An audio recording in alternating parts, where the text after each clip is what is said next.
Good morning, everyone. Morning. Good morning. All right, yes. Let's get a round of applause for us for being here. This is the first in-person 3-minute thesis competition that Florida Atlantic University has had since 2018. Let's give ourselves another round of applause for making this happen. The past 3 years were fully online and they were video competitions. This is much more exciting. We actually get real speeches in person. We're so elated for this. My name is Austin Canonica. I'm the Assistant Director of Marketing and Communications within the Graduate College. And I have the honor and pleasure of being the Master of Ceremonies for our first 3MT heat of the 2023 Florida Atlantic University year. First, I'm going to go over some of the housekeeping rules of the competition, go over a little bit of an overview, get into the rules, introduce our esteemed dignitaries, our judges, and then we're going to get right into the competition. This is actually the 7th annual 3-minute thesis that Florida Atlantic University's Graduate College has held, and it's really a competition to celebrate all the exciting research and activity conducted by graduate students here at Florida Atlantic University. This PowerPoint is going to help guide me along and stands for visual aids for you. A little bit of an overview here about the Graduate College, but let's get into the competition that we have here today. Our students are representing truly the finest that we have at Florida Atlantic University. We want to show them all of our respect without interfering with the presentations during the competition. We want you to take photos if you'd like, but if anyone has flash photography, and I don't see anyone in here with any flashes on their camera, we ask that you don't have flashes so that it doesn't get in the eyes of a competitor. And we do expect there to be nice rounds of applause for all of our competitors. We just ask to wait until they're done speaking because they are timed with 3 minutes. We want them to have all their time to speak, and then after each presentation, we can definitely give them a nice ovation, a round of applause. For the speakers, the timing is going to begin once you begin. Therefore, don't feel like you're rushed once you get up here. Once you start, that's when the timers start. The timer will not start until you begin, and you've been instructed that you'll have that counting down once we get started, and you'll also be cued with a 30-second warning once you're at 2 minutes and 30 seconds. I'm going to introduce, to give everyone an idea of the kind of the cadence of how the introductions are going to work.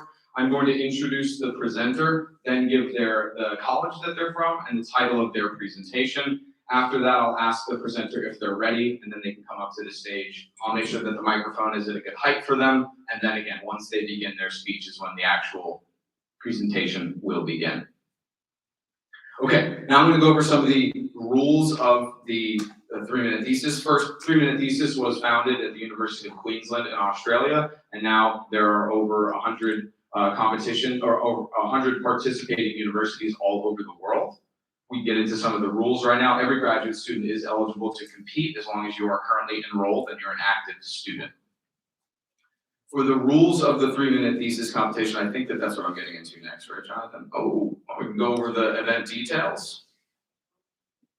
Let's go back to no, this is good. Let's go over the history a little bit more. So it's been around since 2010, but we've been having it at Florida Atlantic since 2016. And at the time we started, it's pretty much doubled in terms of its popularity all over the world. The winners of these preliminary rounds or heats will advance to our championship on Friday. And the winners of our championship the winner of the championship will advance to the Conference of Florida Graduate Schools, which this year is being held at the University of Miami. Just like our research competitions will feed into the CFGS, so does the 3MT, and the winner here gets to compete against other graduate students from South Florida. Pretty neat. We also, that's enough of the history. I think we pretty much get it. Now we're going to get into the rest of the event details, or would that be going backwards? Yeah. So in addition, we have another competition today at 2 p.m. to 4 p.m. Tomorrow, two more competitions from 12 p.m. or 10 to 12. And then 2 to 4, and then on Wednesday, the final heat 5, will be from 10 a.m. to 12 p.m. This culminates to our championship, which is going to occur on Friday, the 24th, from 6 to 8 p.m., and a reception following afterward. That'll be in the grand palm room of the Student Union. But all of the other heats are going to take place right in this very room, so stay tuned for all of that fun and excitement, everybody. Okay, now we can skip past the history and get into the competition rules. How exactly is this going to work? For each competitor, there will be a single PowerPoint slide that is static, meaning there's no movement or graphic or animation. It is just a static slide that they have produced ahead of time. While that is being displayed to the side, the presenters are not allowed to use any other electronic media. They're also to use spoken word. They can't do song, dance, other forms of communication. It would be a speech, not a song or some other artistic expression. Also, the presentations are limited to 3 minutes, and that is why we have this clock right here, and our timer will give you a warning of 30 seconds. You're going to want to use up as many of those seconds as possible without eclipsing or going over the 3 minutes. After each presentation, we're going to give a brief amount of time for our judges to tabulate their ballots for each of the presenters, and then after they have indicated that they are ready to move on to the next speech, we will then call up the next presenter. That way, every single speaker has the full amount of time to be assessed and judged properly without going into the next speaker. That's a good amount of rules that I think I've covered right there, but how exactly does the judging work? The next slide is going to describe the two components that our graduate students are actually evaluated. The first is based on comprehension and content. This means that the presentation is clearly communicated as well as possible, even if you are not an expert in the field. You should be able to understand the content being described from each of our presenters. Also, the second portion is engagement and communication. How well did the individual actually present the speech? How well did they speak and present their topic? Were they enthusiastic? Did it describe their research in a way that we really feel like we understand what it is that they've done or that they are going to do in the future? And that is how the scoring will take place. You also see that there is a calibration or a Likert scale, a range of does not meet the expectations to outstanding and exceeds the expectations. So that is how each competitor is evaluated after each presentation, and that is how the results will ultimately be formulated.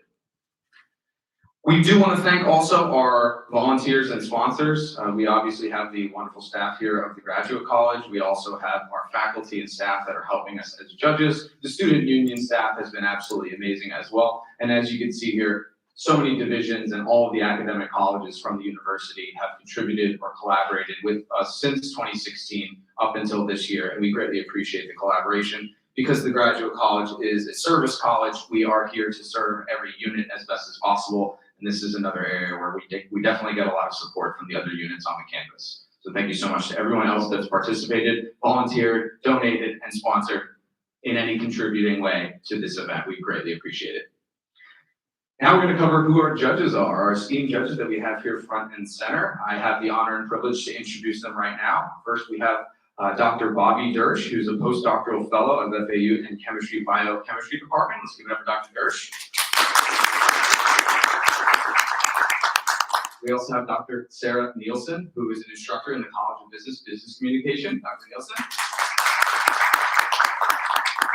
And last but certainly not least, we have Dr. Paul Peluso, Senior Associate Dean and Professor of the College of Education, Leadership, and Administration. Dr. Peluso, thank you for being here.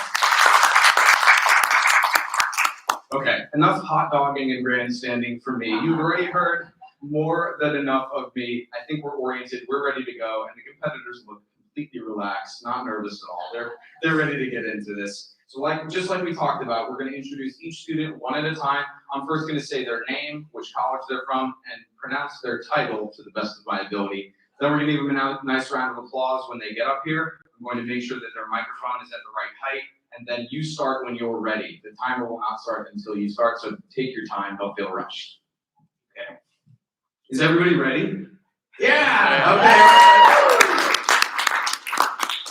Our first competitor is Meghan Hanley from the Dorothy F. Schmidt College of Arts and Letters. Title: Feeling Flow and Expressing Emotions While Improvising. Music Therapy and Music Professor Perspectives.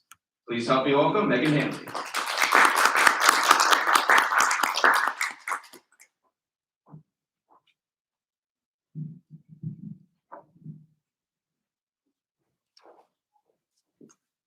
What if I were to ask you to come up on stage and give a speech without preparation right now? Would you feel some hesitancy or maybe some dread? This is what a lot of musicians feel when improvising or creating original music on the spot. Improvisation is important for a lot of genres, everything from classical music to jazz to rap and hip hop. It can help students learn how to improve their listening skills, learn about historical backgrounds. And improvisation is not just used in lessons, it's also used in music therapy settings, in hospitals, in rehab centers, and in schools.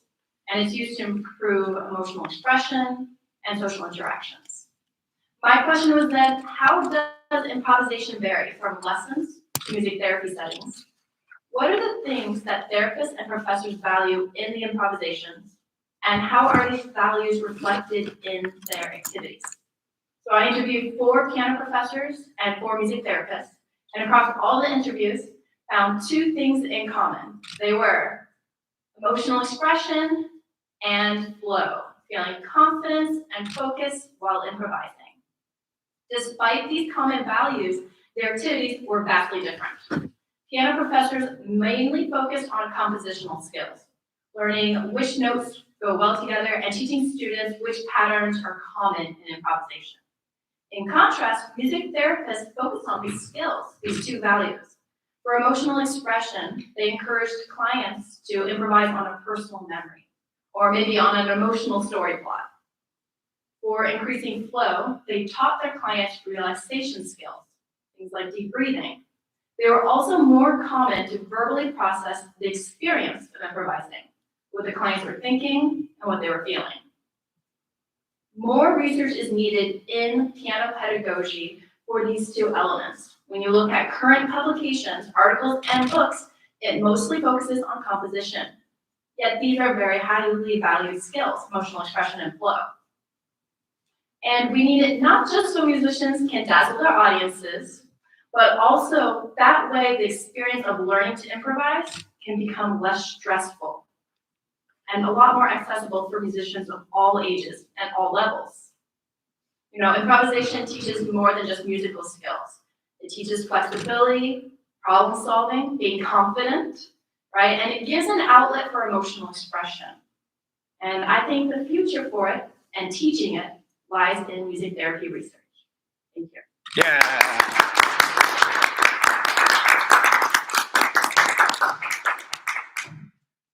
Now observe a little silence for our judges to mark their ballots.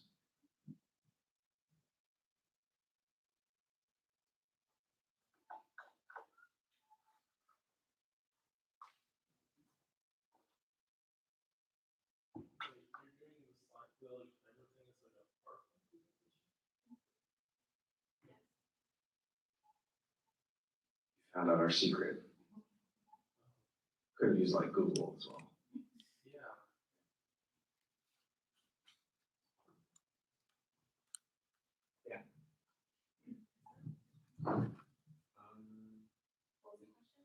Laser pointer. You can have one, but we don't have one, so you can I can get one for you. I was gonna see if there's one. Actually, I have one. I have one. Actually. Yeah. I got one. Oh, the union has one. I was just gonna look over there, yeah. I have one too. If it doesn't.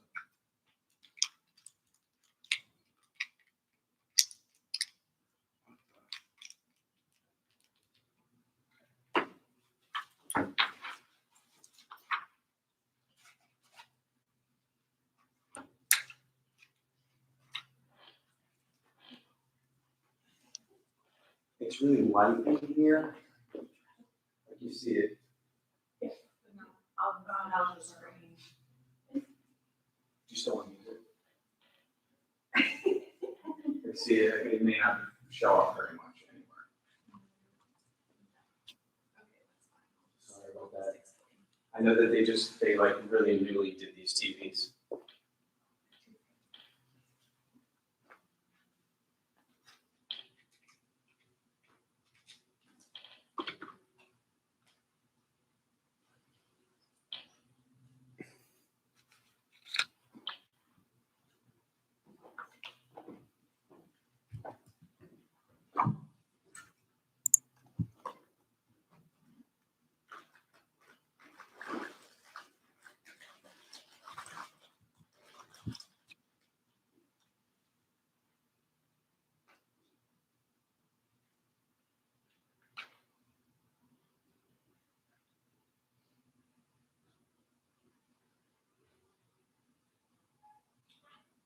We want to give them time because we don't want them to be still judging somebody else's speech and not paying attention to yours.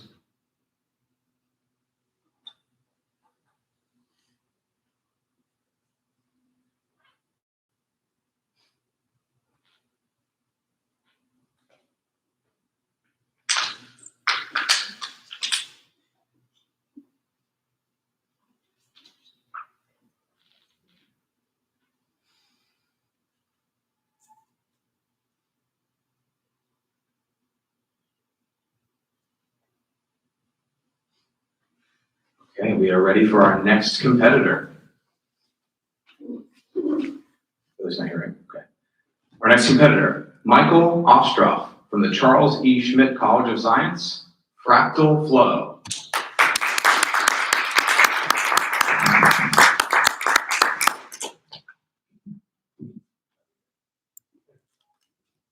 Hi, my name is Michael Ostroff, and I am a physicist. What I'm presenting today, though, relates more with my interest in nonlinear dynamics.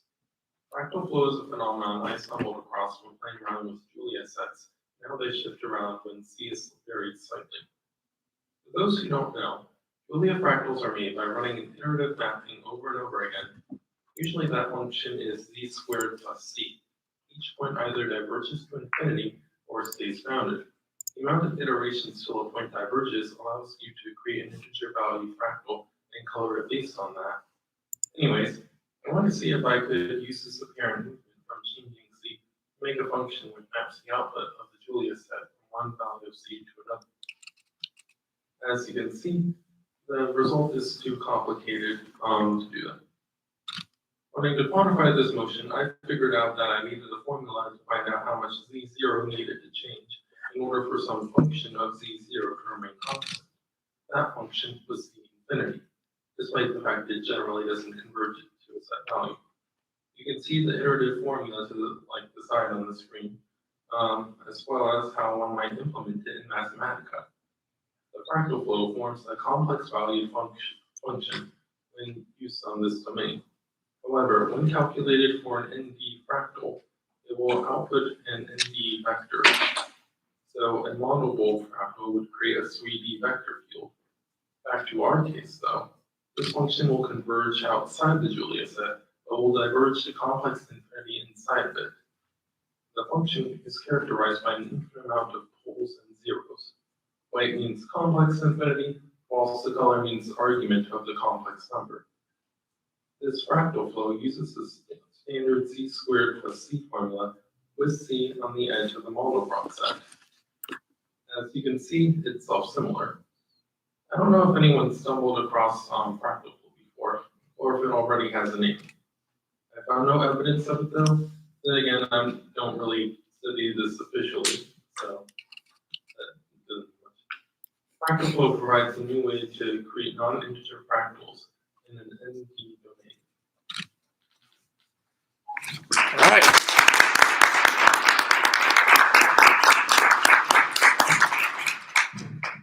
Thank you, Michael. Take a few moments for the judges to finish their ballots.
Could have been better, it couldn't have been better timing. There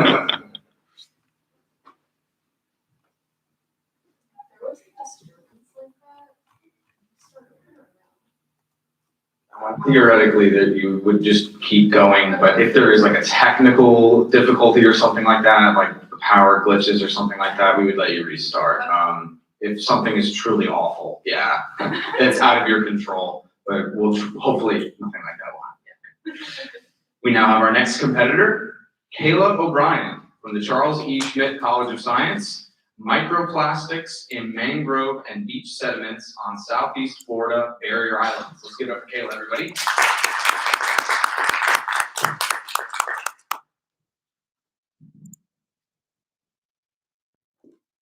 Bulk production of plastics began in the 1940s.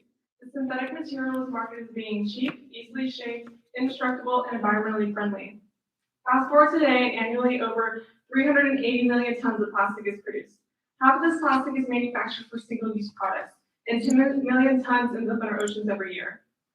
Microplastics were first described in the 1970s, but it wasn't until the early 2000s when they began to raise concern for the environment and human health. Microplastics are described as being less than 5 millimeters in length. For a size reference, the eraser end of a pencil is usually about 5 millimeters across. Microplastics are a problem because they can absorb and concentrate persistent organic pollutants. They can be colonized by potentially harmful algae and microorganisms. They can also transfer across trophic levels and bioaccumulate. For some organisms, ingestion of microplastics can lead to reduced survival, development, reproduction, and even death. Humans are also impacted by plastic pollution. Recent studies have documented plastic particle pollution in human blood and human tissue samples. It has also been estimated that humans are ingesting upwards of 5 grams of plastic every week, which is equivalent to the weight of a credit card. Florida's coastal habitats are at high risk for microplastic pollution. With increases in population and urbanization, this leads to an increased amount of plastic pollution ending up in our coastal habitats. My thesis research focuses on looking at microplastics, quantifying the abundance of variation of microplastics in mangrove and beach sediments on Southeast Florida barrier islands, which are vulnerable and important coastal ecosystems. Barrier islands are a unique study area because they serve as a transition area between our upland environments and our marine habitats. There have been no extensive studies looking at microplastic accumulation in Southeast Florida barrier island sediments, nor looking at geomorphic properties of an area and how that interacts with the microplastic accumulation. There's also, so for this study, we selected 3 study sites that are located all within Palm Beach County, Florida, and we sampled all these sites in 2022 in the summer and winter. And when we are out, we are taking into consideration the microplastic color, shape, size, and we're also accounting for sediment characteristics and documented those for the study. The results of the study will be important for coastal managers to better understand the current microplastic pollution conditions and how to best inform management and conservation practices. Thank you.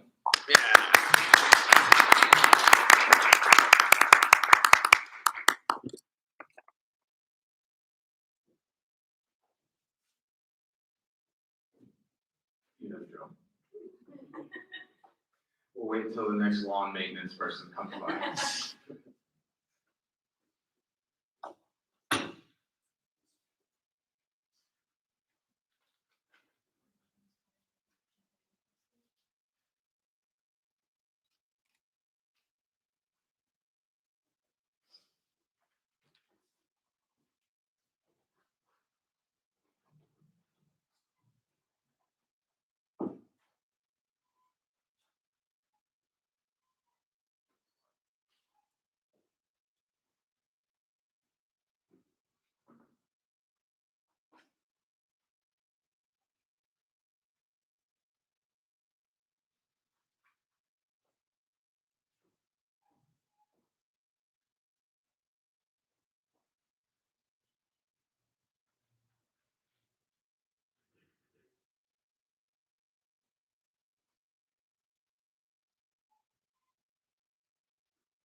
Wonderful, wonderful.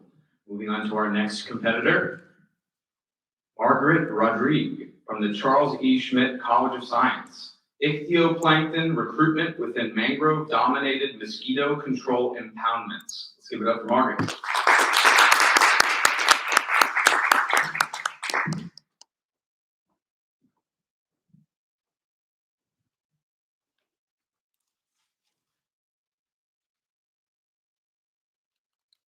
Coastal wetlands, particularly mangroves, provide essential nursery habitats for just under 700 species of fish within the Indian River Lagoon alone.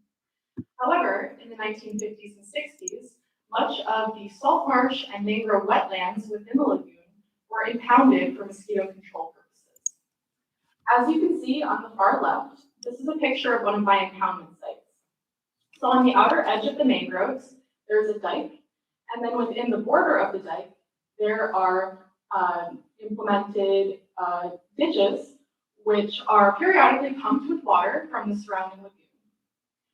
However, because there is a limited amount of flow because of these dikes, culverts, metal culverts, were implemented in the 70s and 80s to allow for greater water connectivity and fish migration. So, for my research, I am working in 3 Indian River Land Trust sites, Egon Point, which has 2 main basins, the Narrows Marsh and the Coastal Oaks Preserve. So in order to sample larval fish abundance, or the ichthyoplankton abundance, in these sites, I use what is called a light trap. And I set 6 light traps at each site at a regular basis, 3 on the inside of the impoundment, and 3 in the surrounding lagoon. So as you can see in the middle picture, that is one of my light traps, and it has many intake funnels which taper down to a collection jar. And then on the inside, there's a light, and it attracts these fish essentially like moths. And so each time I set the light traps and each time I retrieve the light traps, I also take salinity and dissolved oxygen measurements. So after I collect the fish, I will then humanely euthanize them, and then I preserve them in a 37% formaldehyde solution for identification purposes. After that, as you can see in the picture next to the light trap on the left, that is a picture of one of my digital microscopes. And I look at the fish under the digital microscope and look at distinguishing features like the number of fin rays, the number of muscle bands, and the number of the pigmentation of the fish to identify them. And so we can see that my most abundant fish is the eastern mosquito fish, followed by the bay anchovy. And then my 2 target species, the Atlantic tarpon and the common snook, are far less common. So hopefully the data from my project will be used by the Indian River Land Trust as well as the Indian River National Lagoon program to better create management plans for mosquito control districts all across the east coast of Florida. Thank you. Yeah.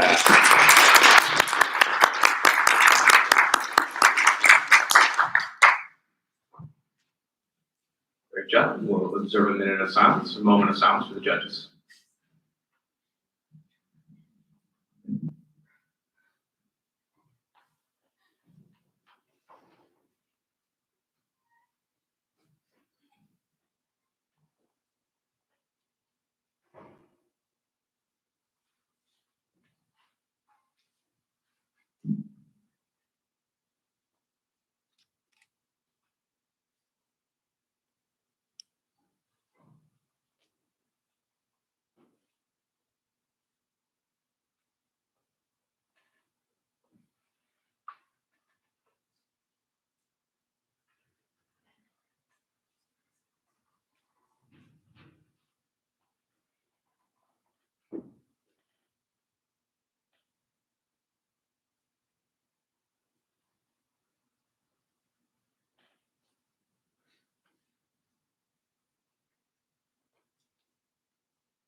Wonderful. Looks like we're ready for our final competitor for this heat. We're going to welcome Abigail Blackburn from the Charles E. Schmidt College of Science, bioluminescence of the ctenophore Nemiopsis ladii.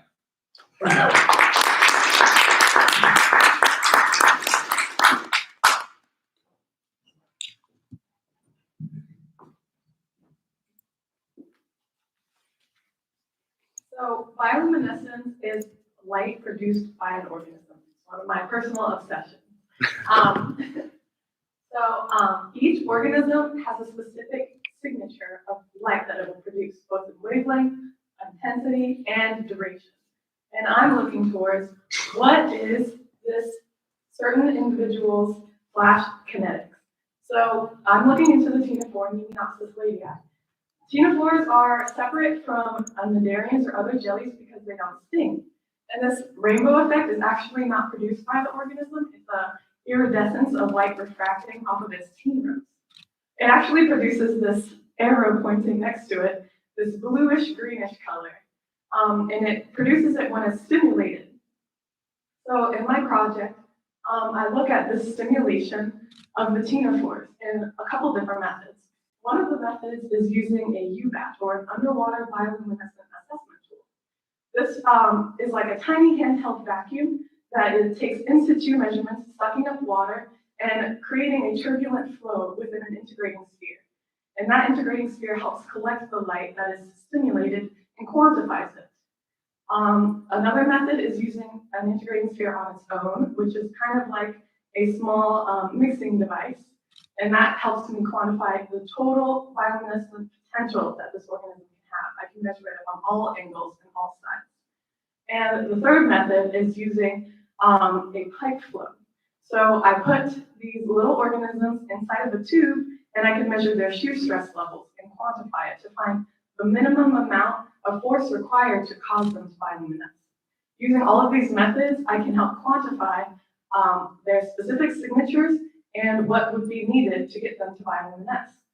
So how do I do this? Well, I capture the organisms first.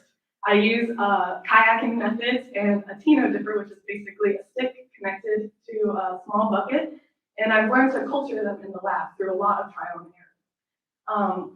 So I've mostly studied the cydipids, which is the larval form of the ctenophore. And those are pictured below right there with two tentacles sticking out. Their bioluminescence is slightly different, so I do need to quantify both, but I've been working more with the cydipids. And pictured below is a preliminary data set of what I've been studying. And I'm trying to find that rise time, the max peak, and the decay methods. And finding out all of these will help me identify these organisms in the wild, which can help with community characteristics of zooplankton and phytoplankton, and also looking to help our IRL system. Thank you. Yeah.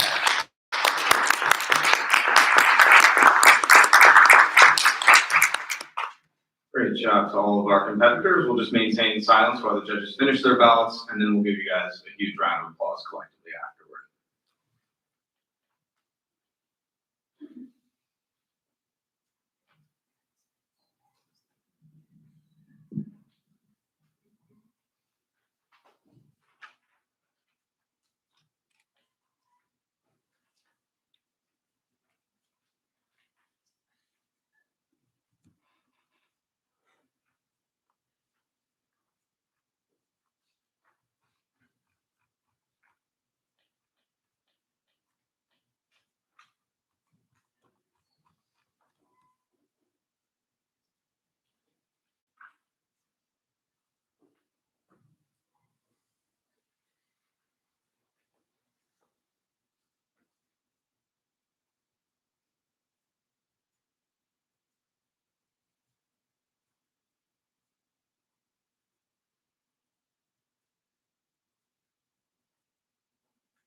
This is actually a perfect time. While the judges are filling out their ballot, did you know we're also going to have a People's Choice winner? Let's get that queued up right now. For everyone that's in the audience right now, we all have the opportunity to vote. One of the winners today will be from the choice of the people. Keeping in mind, the criteria for judging should still be based on these two factors, comprehension and content, and engagement and communication. Obviously, you will be the judge who you believe is the People's Choice winner. Every single person in here as an attendee has the opportunity to vote for the People's Choice, including the competitors themselves.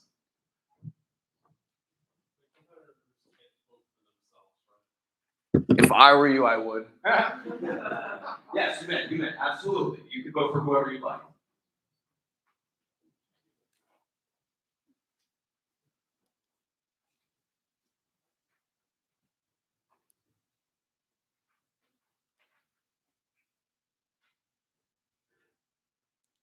And for everyone doing the People's Choice ballot, Billy Abbott was not here today. So if you're wondering, I don't remember that presentation. That competitor was not here today.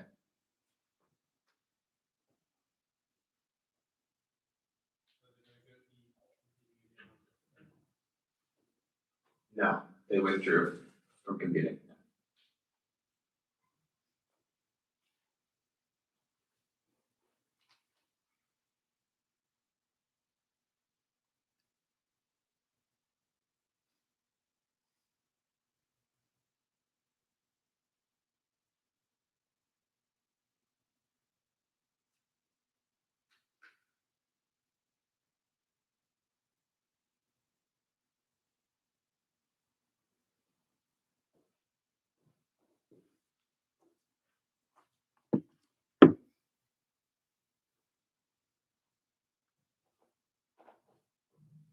Our official judges, you could also do People's Choice too. Double votes.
Getting the official tabulation now. We're going to have the results in just a moment, but let's give another round of applause for all of our competitors.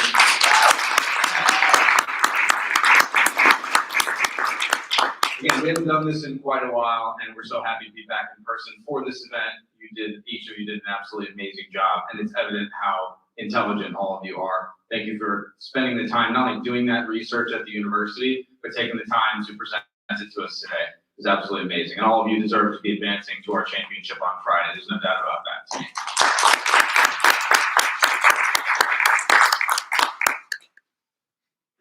The results will be in momentarily. Hopefully everyone has had a chance to do the People's Choice balloting.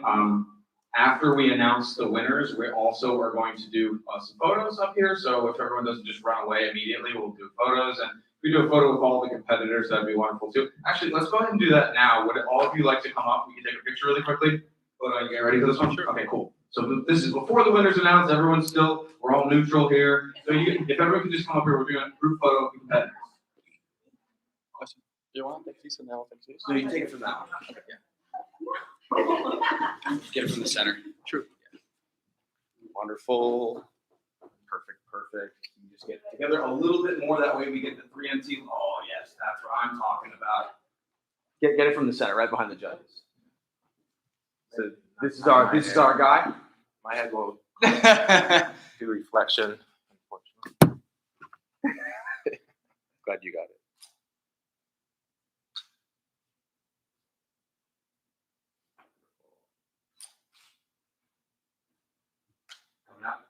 Wonderful.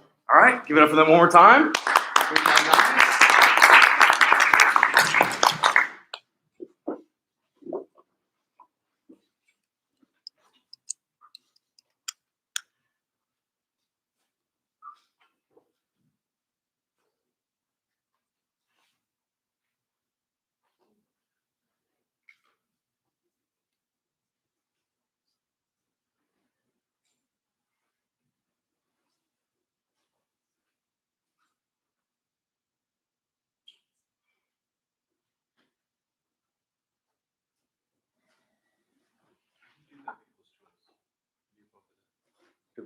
scan that QR code. Yeah, yep. It's based on the same criteria, but you're not gonna have the full ballot. It's basically just like, that's the criteria, who do you vote for? Yeah, you can, if you want. Absolutely.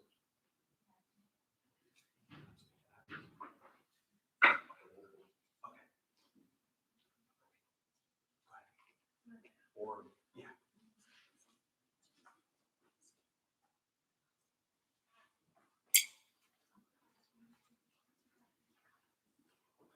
I'm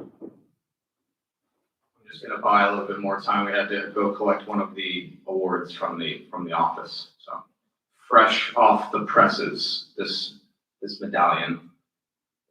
I'm just kidding, it wasn't fresh, that's just, I'm making all that up.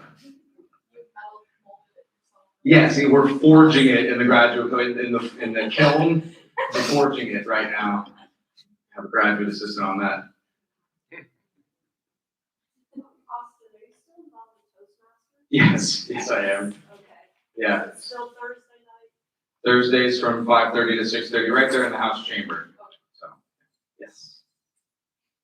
What's Toastmasters, you may ask? Oh, that's such a good question. Wow. Only had a microphone in front of me to tell an audience, a captive audience. Toastmasters is a public speaking organization. It's known for communication and leadership, but it's a volunteer organization all over the world. And the chapter here at Florida Atlantic has been here since 2014.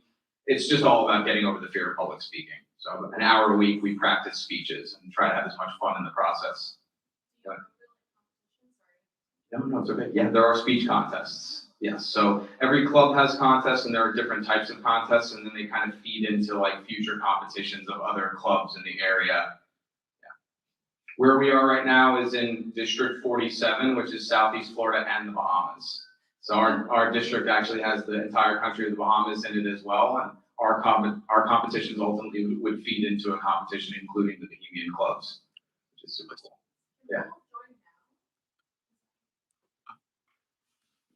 What's up?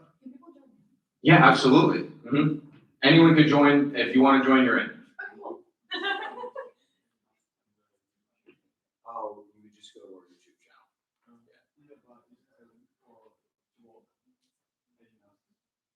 You have to be here. Yeah. Yeah, so some people ask like, oh, is there a screening process or an application? You apply, but you're in if you want to join. And it's, yeah. This is not a Toastmasters event, by the way, so this is a completely shameless plug. But it only costs $7.50 a month. Yeah.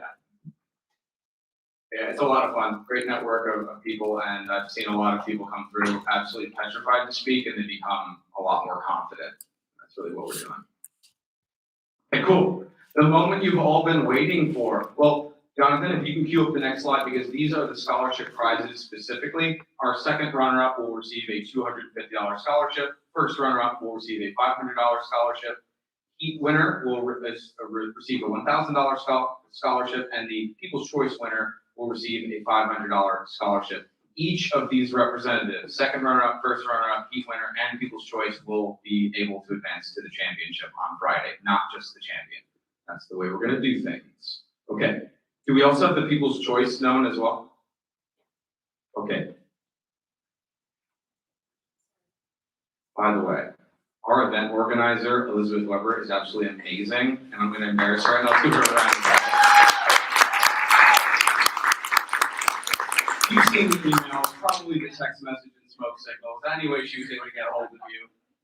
I don't think she has slept in 2023. She does have really cool hair, there's no doubt. She gets that a lot. She's very humble too. She's like, it just grows on my head. Like I'm not doing anything. So, the maintenance, I can only imagine. Just want to make sure that this one's known as well, because we will announce them as second runner-up, first runner-up, People's Choice, and then the winner. So just to build in a little bit of extra suspense.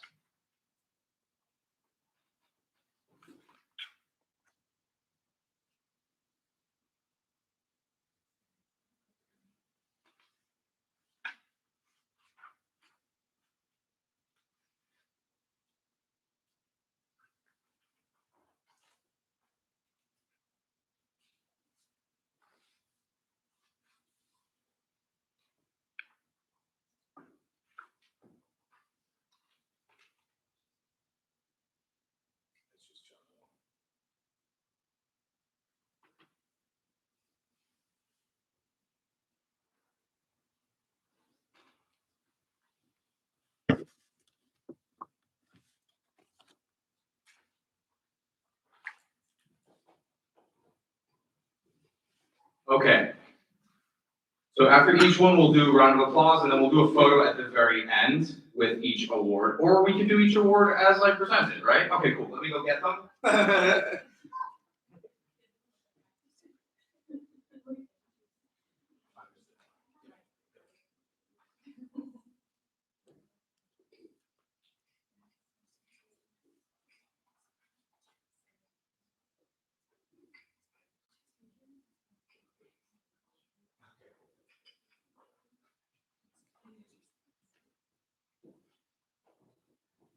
It turns out that I'm the winner.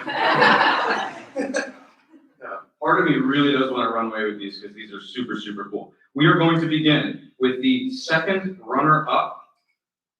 That is this award right here.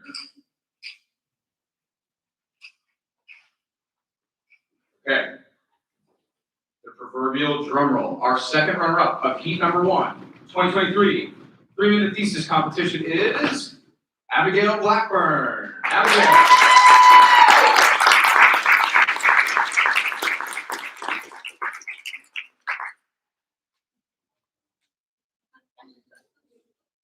Cool. Abigail. This is not the first time this has happened before, but we have a tie for runner-up. We are going to have 2 runner-ups. First, we are going to announce Kayla O'Brien.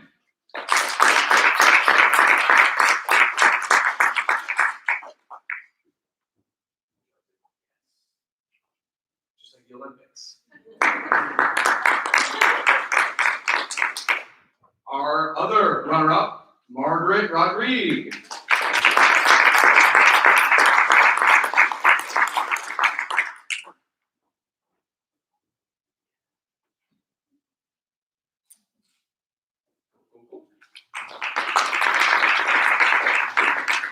We also have the People's Choice Award. This is the most patriotic of the medallions as well.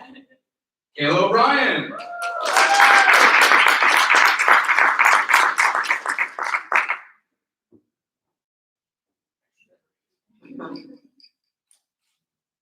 Wonderful. And the winner of heat number 1 is Meghan Hanley.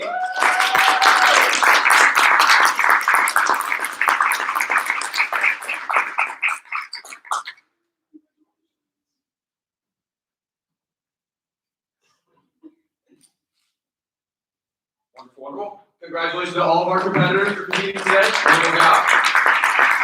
We'll do another group photo afterward, but I would like to put up on here, we have a survey of the event in general. If you would not mind any attendee here, again, this is our first in-person event for the 3-minute thesis in quite some time. We do want to get feedback, that way we can improve the future heats that we have and our championship.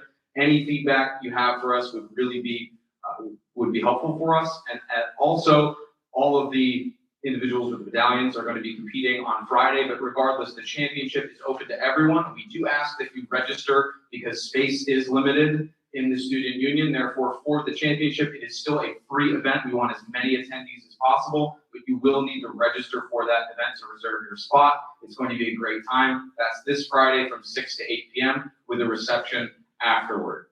You can go on our website, fau.edu/graduate/3MT, or if you just get to our graduate college webpage, there's a big 3MT logo that you can't miss right when you get to the website. You can go ahead and click on that and you can get to our website where we have all of this information. We do appreciate you filling out this survey. I want to thank again all of the judges for taking the time out of their busy schedules. Congratulations to all the competitors just for getting up here and speaking in public. It's an amazing feat. We look forward to seeing you at the championship. But this would conclude our event proper. So thank you so much for being here.